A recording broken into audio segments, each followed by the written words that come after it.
मोदी की गारंटी में अनियमित कर्मचारियों के लिए कमेटी बनाने का निर्णय लिया गया व आगामी रणनीति को लेकर संवाददाता मानसी वर्मा ने छत्तीसगढ़ सर्व विभागीय संविदा कर्मचारी के प्रदेश अध्यक्ष कौशलेश तिवारी से खास बातचीत की। देखिए क्या है, ये बात सही है कि सरकार ने अपना जो घोषणा पत्र बनाया था मोदी की गारंटी के नाम से, उसका पालन करते हुए आचार संहिता से 2 दिन पहले उन्होंने एक कमेटी की घोषणा कर दी है।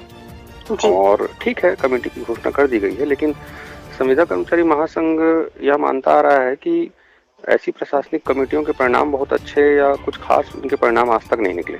मैं आपको बताऊं कि इससे पहले भी भारतीय जनता पार्टी की सरकार जब थी तब भी 2014-15 में भी एक कमेटी बनी थी।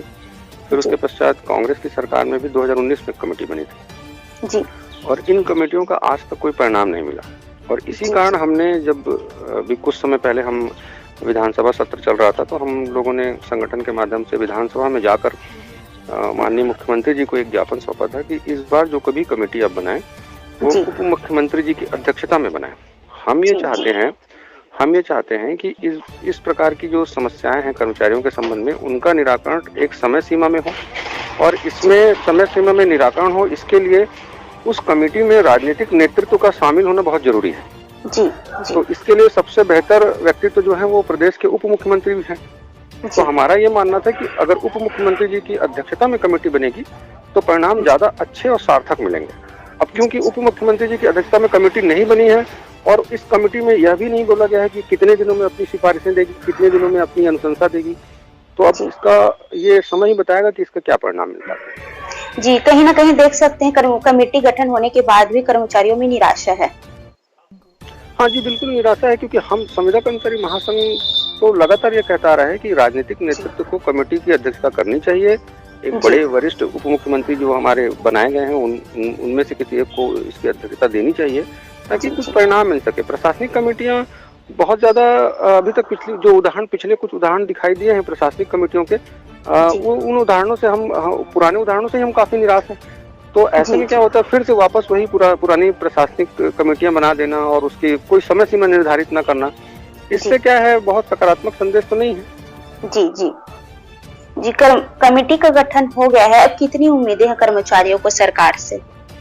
अब देखिए, क्योंकि मोदी की गारंटी के तहत सरकार ने समीक्षा करने के लिए, समस्याओं के समाधान के लिए कमेटी का वादा किया था, जो उन्होंने कर दिया है। हम स्वागत करते हैं, ऐसा नहीं है, क्योंकि मोदी की गारंटी में उन्होंने जो कहा है, उन्होंने अभी कमेटी की बात उन्होंने अपने घोषणा पत्र में की थी, तो उसका हम स्वागत करते हैं, इसमें हमें कोई दिक्कत नहीं है। लेकिन वही हम चाहते हैं कि सरकार की जिम्मेदारी अब ज्यादा बन जाती है कि पुराना इतिहास न दोहराया जाए। कमेटियां अभी तक की जो भी रही हैं वो सब निष्फल रही हैं, किसी प्रकार का कोई सार्थक परिणाम हमको नहीं मिला है।